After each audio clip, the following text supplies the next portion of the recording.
All right, hello and welcome to Virtual Coffee Brownbag Edition. Virtual Coffee's mission is to be a welcoming tech community that allows room for growth and mentorship at all levels, and to create meaningful opportunities for learning, leadership, and contribution for everyone. To find our code of conduct events, sign up for our newsletter, or learn anything more, please check out our site at virtualcoffee.io. We're really glad to have you all here with us today. And obviously I want to thank Bekah for doing this. For those of you who don't know, Bekah graduated from Flatiron School, the engineering program in May of 2019. And since then, she has started a consultancy specializing in front-end development. She has created a developer community called Virtual Coffee, you may have heard of it. And she has stayed active on Twitter and tech-related Slack groups, spoken on podcasts, conferences, continued to mom her 4 kids.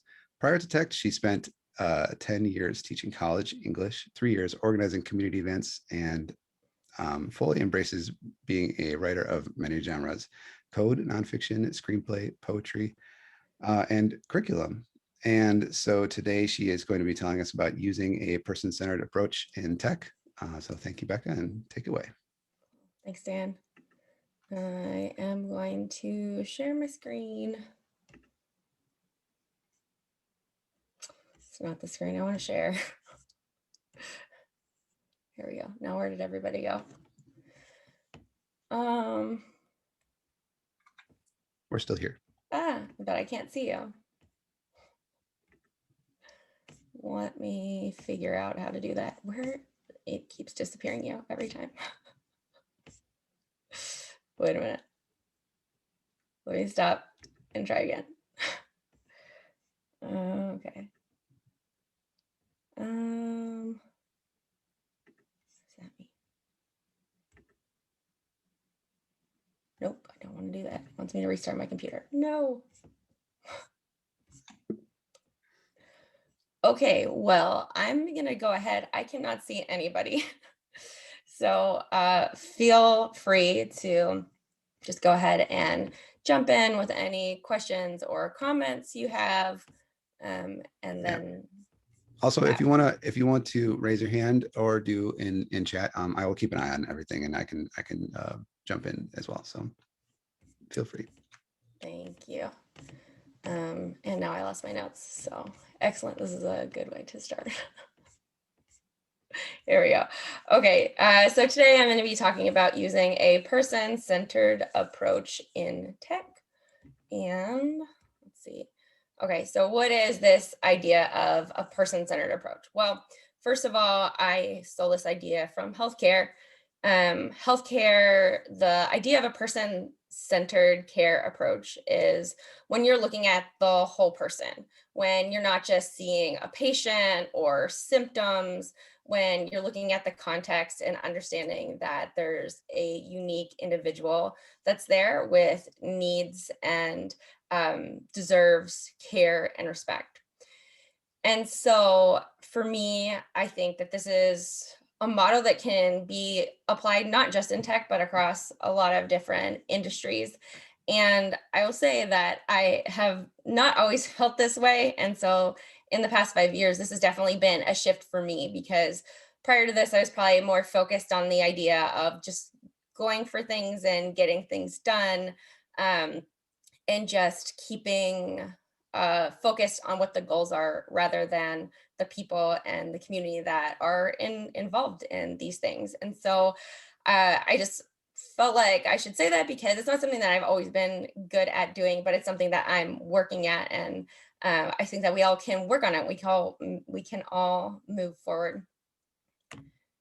Okay, so there are 4 principles of what person-centered care looks like. And so I'm going to kind of dive into each of these things and look at how we can use them in tech as well. Okay, so, and one thing I wanted to say is I think that this can be applied at different levels, and there will be different ways of application. And so um, whether that's institutions, managers, or leaders, or developers, or looking at users as well, I think that it can be applied there. And so I'm not going to talk specifically about each of these. I'm just going to do more of an overview of what this could look like and maybe give some examples along the way. Okay, so the first thing that we're looking at, the first principle is based on each person's unique needs and right to a healthy work environment. So, what does that mean? Well, it means that every person is different. And so, when we take an approach and we look at the people that we're working with, or that we're managing, or that we're creating an application for, you there's this like tendency to refer to people not as people, right? And not think about their needs, but we're thinking about, okay, what are they doing? What is their job, rather than, okay, this person needs to be communicated with in this particular way. And what does a healthy work environment look like for each of those people? And so I think one of the challenges, it's different for every person. And so that's why you have to work really hard to get an understanding of who that person is, if you want to be able to apply this method in the best way possible. And I think, we did read Radical Candor for book club, and I think it did a really great job of kind of breaking down this idea. There was an example in the book, I think, that was talking about a manager, and they went through the office and they had these interactions with all of the people that they were managing, and one person had a daughter who was in the hospital, and another person's kid was excelling at something in school. And so by the time she got to her office, she felt kind of like overwhelmed, like, I haven't gotten any work done yet. And so she was talking to a mentor, I think, about this. And what the mentor said was, no, no, that is your work, knowing your people, because when you can know what their unique needs are, that's when you can develop a relationship where there's trust. And I'm going to talk a little bit more about that later on. But all of those things, seeing the person, the manager didn't go in there and just say, here's the list of things that need done for today. The manager focused on, okay, how are you doing? What do you need to talk about? And those are the things that create healthy environments and healthy relationships. So the second principle is focusing on a person's abilities and encouraging participation in that growth. Okay, so what does that mean? That means that there's going to be an active relationship. It's not something that's passive. It's not something that you can go forward and work on without actually knowing the person. So this kind of builds on that last principle. And so knowing what a person's abilities are and encouraging them with those abilities will allow for not just them to grow, but an entire team to grow, or an entire organization. And so you're looking at really helping the people around you to power up based on knowing how to encourage them. And I always kind of like to think about this in terms of a good trainer, because a good trainer will know each of the people that they're working with, and they'll know what motivates them. They'll know how they can grow and when they need to pull them back a little bit, whether that's because they want to prevent an injury, or because they know they're not quite ready for that thing. And sometimes when you push somebody into a space that they're not ready for, then that can push them in the opposite direction, right? That feeling of disappointment. And so when you're encouraging, but also like participating along with them, that creates a space where somebody can feel supported and they can grow, you can grow together. Um, let's see here. Coherent environment is the next principle. And so this is a little bit more challenging, I think, to kind of wrap my head around, at least in terms of, okay, how does this translate from person-centered care to a person-centered approach in other industries? And what it comes down to when you're looking at it in patient-centered care, that means that your doctors are communicating with each other. They are communicating with you, that you know that there are clear lines of communication. And I think that's kind of what this boils down to here, is that you need to have an environment where you know what is expected of you in that environment, and that there's not constant change, and that you know where you need to go if you need to communicate with somebody. And I think that that can be really challenging in some environments. Who do I talk to about this? How do I understand what's happening here?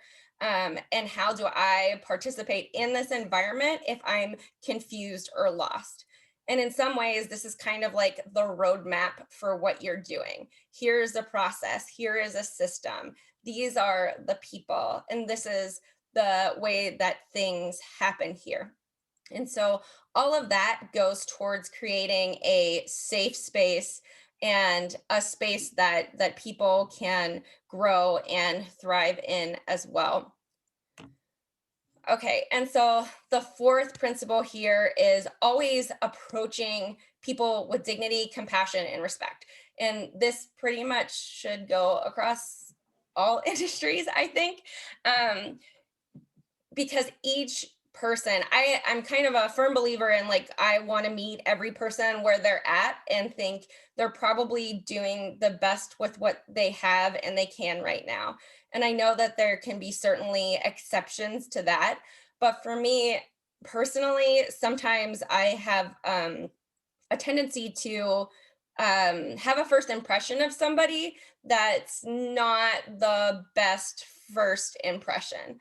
And so refocusing that and thinking about, okay, this is a person that deserves to be treated in this way, also allows me a little bit of time to think about my own process and how I am treating people and thinking about people, and how my preconceived notions of things can impact the way that I interact with that person. And so I think that, focusing on this idea can be not just something that I think most of us would say, yes, I should do this, but also it requires a lot of self examination. And that's something that doesn't happen just at one time. Like, you don't say, well, I did my self examination for the year, like, I'm done. Like, it's a process that you have to keep going back to and you have to keep thinking about. And so it's something that should become a very deliberate part of your process as an individual or as a manager, or looking at the institution that you're working for, or running as a whole. So there's lots of different considerations that go into the person-centered approach.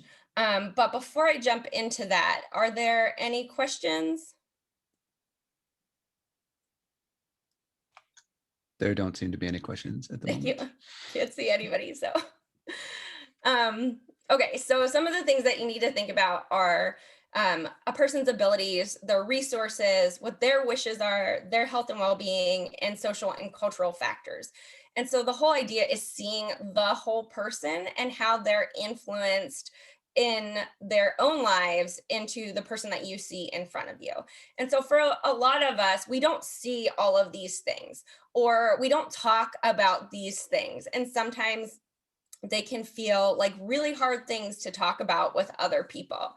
And I think that, always assuming the best is something that is really important. But this helps us to, when we think about these things, to understand people better and to have empathy for the daily experiences that every person is having. Um, I can't remember where I saw or read or heard this recently, but somebody was talking about there are days that you go to work and you can do a really great job, or, even parenting. Like, you can parent your kids and think, like, I did a really good job parenting today. And then there are days that you can go to work and it's a really bad day. Sometimes you know why it's a really bad day. Sometimes you don't know why it's a really bad day, which can be a challenge because then it becomes harder to voice that you're going through something, right?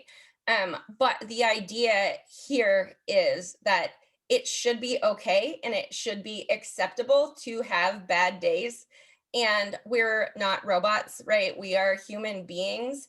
And it should be okay to also say that you're having a bad day. or to take a sick day for a mental health day, or to communicate with the people around you that you're struggling. Because I think sometimes understanding this starts with talking openly about it, even if you don't know how to talk about it. Just saying, like, I'm really going through something right now and I don't know what it is, but I'm struggling, or I'm having a really hard time focusing today. And I think that there's a tendency to think that that's a weakness. And I don't think that it is, because we all go through those experiences, and being able to be open and to talk about it. Those are also the things that go towards making a safe environment, and to feel like we're in a space where we can openly talk about the challenges that we're facing and then grow from there. Um, and let's see what my next slide says. Okay, so here are some of these other qualities or ideas that are associated with this approach. And I think that it goes back to that idea of remembering that people aren't just workers, they are dynamic human beings. They have multiple responsibilities, so it's not just about work. It's the idea that we all succeed and fail every day. We all have our strengths and weaknesses, and we are all challenged. And having an environment where we can see that that person is going through these things is really important. And so I think, like, all of the things that are here listed are really important towards using this person-centered approach. So again, I think that this goes across multiple boards, and recognizing these things in the people around us will go a really long way to creating a much more positive experience, where people can be supported and can grow and be happy. It doesn't have to necessarily be a work environment, but I also think applying these ideas to what we're building, or how we think about users, is really important as well. Um, okay, so this is what happens when we move towards a person-centered approach. It causes increased empathy. It moves us from a me, them to a we, us model, and it creates a model where everybody can learn from each other. Okay, so what does that mean? Okay, so the me, them, and the we, us model, that means that we're working together to accomplish a goal, that we are supporting each other in the process. When somebody is using a me, them model, there's a separation there, because there's no collaboration happening in that model. And a lot of times when we see the me, them model, what's happening is somebody is probably going to blame someone else, or somebody is distancing themselves from the group that they're working with or for. And I remember in my first full-time job after college, I was the community organizer, and I was writing a press release, and I used the me them model for the wording. And another community organizer read over the press release, and she said, well, you keep referring to the group that we're supporting as them and they, and you're separating yourself. And so when you're doing that, it doesn't allow them to feel like they're included with us in this support. It's not a collaboration, it's us handing them things that they need, or giving them resources, rather than like, hey, let's work together to tackle this problem. And when you create that me them space, one of the challenges is, one, undoing that can be really difficult depending on how that model was applied. But also, there's going to be less room for vulnerability and openness and growth from both teams. And I think that in that experience, for me, what I really learned is using the we us model, even though we were the parent organization to the community group, we could all learn from each other. And that is, I think, one of the most important things here. We're able to exchange information and to get feedback. So it's not like I was just going there to give them resources, right? I was there to understand their needs and to learn from them because we were supporting each other. And I think that that was a mistake that I made really early on, really thinking that, this was a solitary thing where I needed to be doing these things to check off the boxes. And I think also that's something that I kind of have to check myself on a lot too, because I like to check off the boxes. It feels good. Um, but sometimes in doing that, I don't leave the space for the collaboration, for the openness, for the exchange of information. Um, and so when we move towards this we us model, it allows us to accomplish things as a team and doesn't and it prevents people from feeling excluded. At least that's what it should be moving towards, because we are all working together on this thing. And also part of that is nobody is going to be at fault in the we us model. You're not going to blame one particular individual. And what that allows for is more of a growth mindset, because when you know that your team supports you, what happened? It's okay if something went wrong. And then the team can look at what wrong and take ownership of that together. And when you're in an environment like that, as opposed to an environment where someone says, like, hey, you really screwed that up, and then you're the one that's kind of taking the blame for all of that. And in reality, a lot of the time is what happens is not just a one person problem. It is a whole team problem because it affects everyone, and there's different input that can go into things to help prevent that. And so it also moves away from the blame model, rather than thinking about, okay, who can we blame for this thing? It acknowledges something went wrong. Now, how do we fix that next time? Or how do we prevent that from happening? And that's the kind of thing that allows teams to grow in a much more productive and positive way than if you are using the me them model. And so sometimes there's a little confusion around this because we think about doing okay, well, if we're using a we us model, does that mean like there's no leadership and that you've like just flattened the plane? And I don't think that's necessarily the case. I think depending on the organization, you could choose to see the model like that. But also, I think that this is a great model for leadership as well, because it allows leaders to establish the mentality and to make it easier for other teammates to follow suit with that. I know we had Tom Cutt on the podcast a couple of weeks ago. I think we interviewed him, and the episode hasn't dropped yet. But he was talking about this idea of, leading by example. And so, hey, we should not be working more than 40 hours a week. So I'm going to lead the team by not working more than 40 hours a week, right? And so there's plenty of space for leadership to establish this. But also, he talks about this in the episode too. Sometimes you might not get full buy-in from everybody who is a part of the organization. And those might be people who are higher up than you. And I think that's okay, because it's something that you can move towards and you can work on yourself.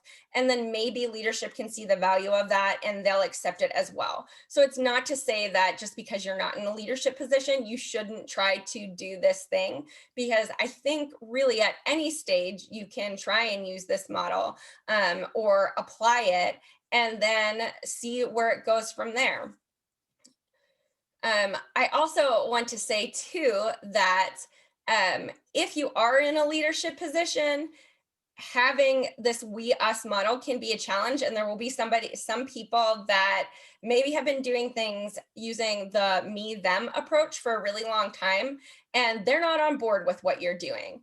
But if you are in a privileged position, then it's your job to call them out on it and to talk about it openly. And so that kind of goes back to this idea of radical candor, right? Where we are, I think it's like empathy with action, right? And so what you're doing is you're working for the whole team. You're working for the we that's working together, and addressing that and knowing that sometimes the people that are hurt the most by that mentality of me, them, or the blame system, those are the people that are going to have the hardest time trying to represent themselves. And so finding ways to support them is going to be really important to moving towards that thing. And so making sure that you're open and honest in ways that allow everybody to grow definitely goes into this model. Um, Becca, we have and a, oh, sorry, we have a sorry, question if go that's all right. ahead. Yeah, Alvar, why don't you go ahead? Yeah, sorry, because I don't really know the model. I'm relatively new, and I don't know if I may ask in between or maybe in the end. But I see it's now. You Yeah, can ask it. the hand raise thing is perfect. I think I can follow everything you are explaining, Becca, and I think it's very valuable. But the thing is, I don't know how to explain this. I guess you need to approach with this model, or it's a condition to this model to be approached with a goodwill, in good faith from everyone's side. And for me, it's a bit a question: what happens when someone has the impression it's not the case? So let me see if I'm understanding your question. You're asking if somebody thinks that you are not approaching them in goodwill. Is that the question? Yeah, honestly, and so on. Yes. Yeah, and I think that's one of those things that can be really challenging, and that it can take time to establish that, especially if you've been in other modes of doing things, if you haven't been using the person-centered approach. And so I think that there's some different ways that you can do this.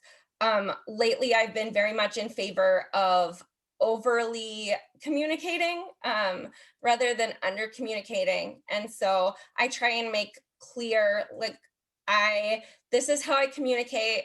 Sometimes it comes across as really strong. I'm not trying to do that. And I hope that, like, we can make this work together. And please let me know if there's something that you're uncomfortable with, or that you have a question about, or something that you just rubs you the wrong way, because I definitely want to make sure that we are clear and open with each other and avoid any of those issues. That's my current personal approach, and I think that it differs. I also think that depending on Sorry, a very nice answer, by the way. No problem. Do you have more of a question or clarification? No, that was very good. Okay. We have another hand raise if you would like. Meg, why don't you go ahead? Hey, Becca. This is really awesome. I think this is all like great advice, and totally like your approach of leading by example. I'm wondering how that applies to people who aren't in positions of like a hierarchy in the company. Like there's just some bosses who are not down for this, and it's kind of like you might find yourself butting heads with your manager, and that may be more of like a broader conversation of just management style versus employee. But do you have any suggestions of what you can do to kind of create that space for yourself? Yeah, for sure. And I think that's a really good question. And it can be really challenging. And I know, even if I go back to the healthcare model of things, there are certainly doctors that are not on board with this. And so what do you do in that situation? And it's, for me, what I would try to do is have buy-in from the people around me too, right? To talk about these things openly and see what that's like. Because I think there's a couple of different things that can happen here. Like one, you just might be in a company where the work environment is not great and they don't have these values. And so if there's a clearly established like culture of me them or blame culture or hierarchy that's not open to listening to the employees, then it's going to be much harder to try and apply this approach when everybody has already bought into this other culture, right?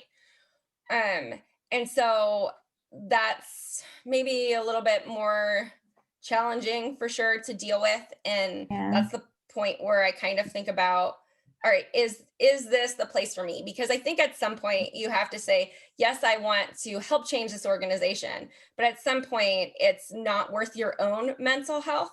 And figuring out what that point is for you, I think, can be really helpful.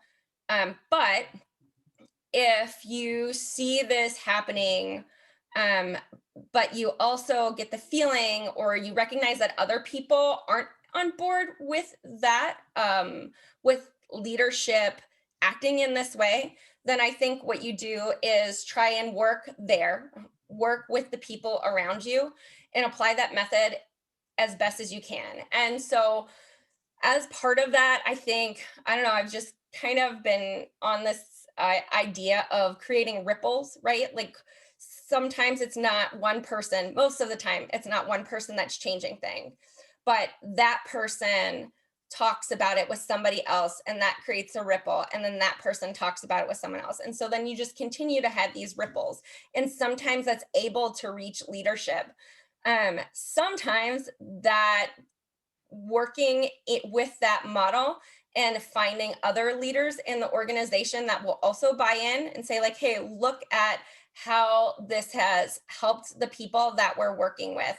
See what type, how different the work environment has been since we've been trying to do these things, since we've been, using a person-centered approach. Then that allows you to have buy-in from some leadership. And unfortunately, there will be certainly situations where it doesn't go the way that you want it to. And there will be other situations that maybe what you've done will continue to impact and create ripples even after you've left that organization. And I for sure have seen that happen, where it took a long time for change to happen far after leaving a company. But it did happen eventually. And at least the people that are in the positions that were affected by that are in a better work environment. So I know that's not the the best answer for how to do it, but I think also so much depends on, how much you're willing to work with other people, how much they're willing to work with you, and what the full understanding of the team and the institution looks like. Yeah, it seems kind of like what you're saying is it's much easier. This approach is much easier when there's buy-in from the top, but it's still possible if you work at it. Yeah, for sure. And sometimes I don't know where I told this story the other day, but for me, this came from, so after I went through a trauma that started with the hospital when I was giving birth to my last kid, there was just this whole experience of doctors telling me there was nothing wrong with me when really I was walking around with 2 of my organs ruptured. And for a solid probably 2 years, I talked about that experience with other people. I talked about it with moms who would be impacted by what had happened to me. I talked to people in organizations. I left as many bad reviews as I possibly could everywhere online. And then finally, it took me just yelling in desperation on Facebook, and somebody saw that and they worked for one of the doctors who was in charge of the OBGYNs, and I got a message saying like, hey, the hospital administration wants to meet with you.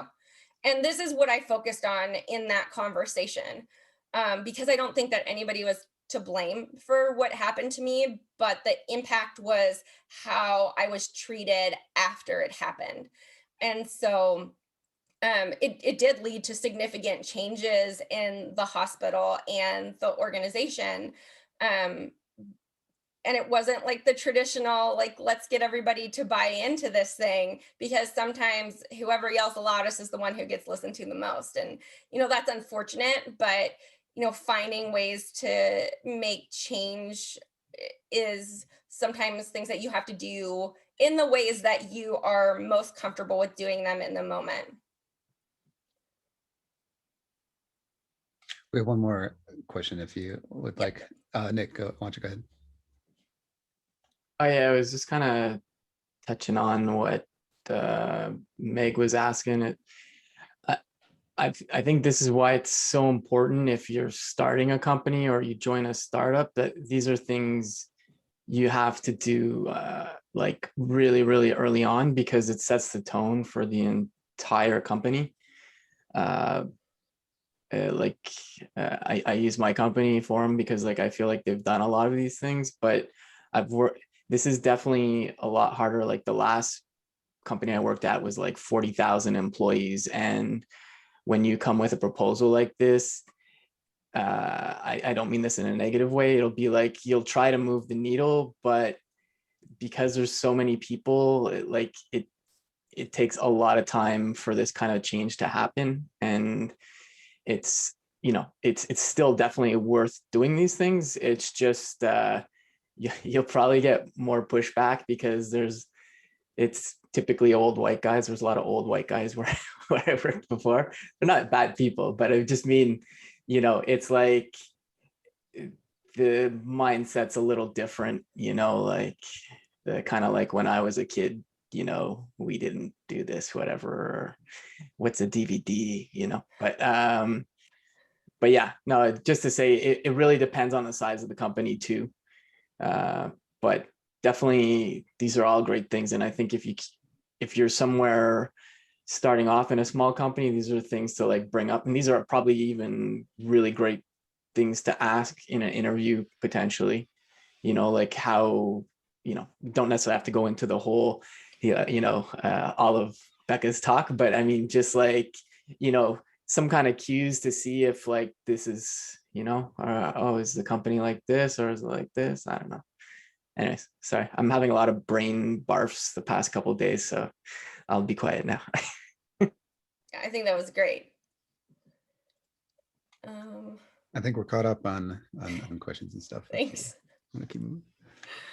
Let's see here. Okay, so this is my last slide, but I just had a couple of more things to kind of tie this up, hopefully. So the idea here is we're using inclusivity, positivity, a we mentality, this person-centered approach. And that creates an environment where everybody can learn from each other. And I think that's, one of the most important things and one of the biggest results that we see, that minds are open to learning from everyone in the organization, no matter what their status or role is, and to allow ourselves to be versatile and to grow. And in a lot of ways, this goes back to healthcare and doctors being able to learn from their patients by actually active listening. And I think, this creates, we have this idea of growth mindset, and growth mindset is when somebody believes that, hard work, being open to input from others and learning can allow you to develop talents, rather than, oh, I was born with these talents, or I'm more naturally inclined to these talents than other people, so I'm better than them in some ways. And I think, one of the things here that I didn't dive into too much, but the idea of growth mindset, there's a Harvard Business Review. I don't have the link right here with me, but it said employees from companies with a growth mindset report feeling more empowered and committed. They also receive far greater organizational support for collaboration and innovation. In contrast, people at primarily fixed mindset companies report more of only one thing: cheating and deception among employees, presumably to gain an advantage in the talent race. And this all goes back to that idea, because I think if we're using the person-centered approach, then you're not going to have that second thing. And when you are using a person-centered approach, it creates an environment for clear communication and for people to take risks and to ask questions and to not be afraid of what they're doing. So these are, all positive attributes that we want to see. We want to be in a trustworthy environment. We want to feel a sense of ownership and commitment, and we want to feel free to take risks and to innovate. We want to be excited about what we're doing. And this is one of the things that happens. These are the results of what happens when you're using a person-centered approach. And I recently listened to this book when we did the monthly challenge, Month of Learning, I think, and it was called Deep Medicine, I think. Dr. Eric Topol wrote that book. And one of the things that I thought was a really great example of kind of how this approach applies across industries. Right now, what we're doing in tech, we're innovating a lot of things, and we're creating things that makes it much easier to diagnose patients or to provide treatment or things like that. And so what we're at this point where organizations can decide, okay, doctors aren't spending as much time treating because we have all of this technology. There's two ways you could go. You can have doctors see more patients, or you can say, this is great, now doctors can have more time with patients. And so that second way would be the person-centered approach. Like, let's look at the people who are here. Let's look at what their needs are, and let's figure out how we all can support each other. And so that's, the approach should create an environment where that happens. I'm going to stop screen sharing so I can see some faces. That was awesome. Oh, we had some Faces. kind of discussions there in the chat. Does anybody else have anything? Yeah, Justin, go ahead. Somebody asked what Becca was talking about, the ripple effect. And I've been in several of job experiences that were very positive and many that were very negative. And several people asked about, well, what if your management's not on board to these kind of changes? I've seen where you don't need management buy-in, but you also don't want to make sure that you're not creating like making waves and creating a situation where the employees are riling up against management, like unionizing. But what you can do individually to start this culture change is just be that way with your fellow coworkers. Let them know that you've got their back. And if somebody has to be late because their child is sick, or if somebody, has a doctor's appointment, you can let them know that you'll cover their workload. If they're supposed to answer the phone every day and there's no backup designated for them, just let them know, hey, if you need to go somewhere, I'll be your backup today. And by doing that, you're creating that ripple. You've thrown the stone into the pond, and you've let the one person next to you know that you've got their back, and then they will reciprocate, maybe with you and maybe with other employees, until eventually the non-management employees all know that, hey, we've got each other's back. And one really important thing, and I've been very guilty of this myself, is it's really important not to talk bad about others at work. It's very easy for you to create a them environment, that you're bad mouthing management. You're saying they never understand, they never listen, they blah, blah, blah, blah, blah. it's really important instead that when you're talking with employees and maybe fellow coworkers, and one says something bad, say, I can understand how you feel that, but maybe they did it because of this, or maybe there's something they know that we don't. And you're taking the negativity out of it. You're not excusing anybody, but you're explaining that there may be reasons for that. And I think every one of us, we want to be treated well. And so we have to start with that ourselves. So that would be my suggestion for, if you don't think management's going to buy into this, start it yourself, culture, organically. And then if your whole group has gotten to this stage where you're all helping each other, eventually one of you is going to be promoted to management. And maybe your current manager that nobody likes is going to move up the chain, but at least now you've got an advocate or a team leader who's moved up and will carry these techniques forward. Yeah, for sure. And I think it's, always worth working with the people who are around you at other stages. It doesn't matter if they're above or below you in the hierarchy, right? Like, that's the idea of all of us working together, right? And all of us supporting each other. And also, like, you don't know where everybody else is going to be in a year.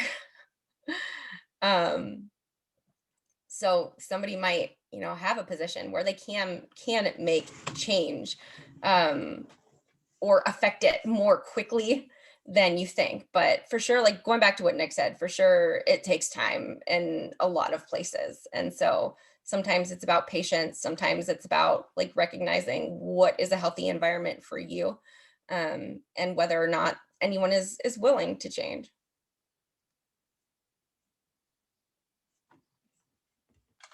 Do we have any other final comments, questions, anything like that before we wrap up? I think somehow we managed to time this pretty well, which is not usually the case for the brown bags.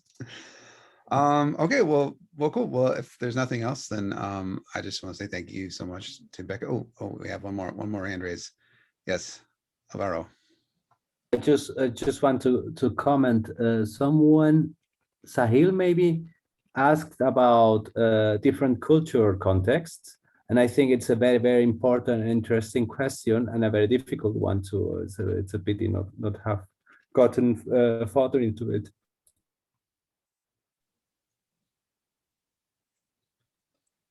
Wait, I'm sorry. Did you ask a question at the end there? I was reading what Sahil was saying in the. Sorry, it wasn't a question. Sorry. Okay. Yeah, for sure. I mean, and this is why like we approach every person, I think, with like understanding that there's good intentions happening. And that can go a long way in bridging those communication gaps, right? And there's other ways to communicate that I think is a whole different talk. But learning how to communicate, learning different communication styles is very important. I think Andy did have a question too, saying he left an organization as they developed a fixed mindset after a number of takeovers. What alternatives are there? And I guess, Andy, is that question, what alternatives are there to leaving the organization? Yeah, that's where I was coming from. Yeah, and I think that's an evaluation and thinking. So sometimes there is this fixed mindset, and there are a couple things that play into that. And I think that really understanding yourself and what your values are and what is healthy for you is the number one thing that you can do in that situation. But also talking to the people around you is really important, and kind of recognizing like, okay, this person definitely feels like their needs aren't being met, or they feel like they're just a cog in the wheel and that they're not fulfilled here. Like, is there a broader conversation that we can have? And I know, with teaching, I taught part-time for 10 years, and I tried really hard to get a sense of community of part-time teachers, and it just didn't ever happen. And I ended up talking to the dean after I left that job, and he said, hey, can we sit down and talk about this? And and we did kind of walk through it, but also there wasn't really buy-in from the other part-time instructors around me. So there was a smaller group of people that were interested in it, and a lot of people that were terrified of this idea of like what it would look like for us to change and have community. And so, you know, for me, I was ready to, I put in 8 years. I was ready to have some community.